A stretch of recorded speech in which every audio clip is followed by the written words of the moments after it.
เดี๋ยวมาเบิ่งสูตรโกงที่บอยเทรดในกราฟ TRX กันทุกคนเดี๋ยวค่อยจะมาอธิบายรายละเอียดให้ฟังเด้อทุกคนต้องเบิ่งคลิปวิดีโอนี้ให้มันจบเนาะในการเทรดกราฟ TRX เนาะเฮาต้องยอมรับความเสี่ยงได้เท่านั้นนะทุกคนได้แล้วก็เป็นคนใจเย็นเท่านั้นเนาะที่ว่าจะเทรดแล้วมีกำไรในกราฟ TRX เด้อเพราะว่ามันดีด1วิเฮาเสียก็มีดีด1วิเฮาได้ก็มีเด้อสำหรับในกราฟ TRX นี่เด้อทุกคนเด้อฉะนั้นทุกคนต้องเบิ่งคลิปวิดีโอนี้เนาะในการเทรดมันก็บ่ได้ยากหรอกทุกคนเนาะเพียงแต่ว่าทุกคนศึกษาและก็เรียนรู้ในคลิปวิดีโอนี้ที่ค่อยจะสอนให้ได้เนาะสังเกตเบิ่งเนาะทุกคนเนาะในกราฟของ TRX เดิมมันค่อนข้างว่าสวิงแห้งเนาะฉะนั้นก่อนที่ว่าเราจะเทรดเราต้องได้ทำใจเนาะว่า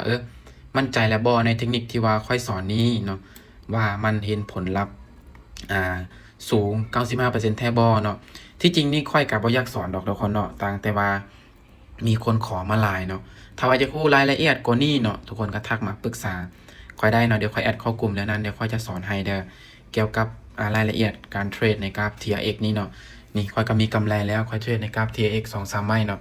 กราฟอื่นนี่ค่อยเทรดค่อยเสียได้เนาะอันนี้วินแดงนะครับได้แดงเนาะวินแดงคือกันเนาะทุกคนเนาะขายอย่างเดียวเด้อซื้อแต่ไม่เดียวเนาะสังเกตเบิ่งเนาะจริงๆนี่มีกำไรย้อนกราฟ TRX เห็นบ่ไป110เลยอออินเลยทุกคนอออินกำไรเลยเมื่อกี้นะโคตรมันตึงนะทุกคนเนาะ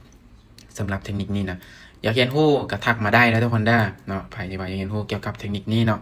ค่อยมีกลุ่มสอนให้เนาะแล้วก็มีคอร์สสอนให้ได้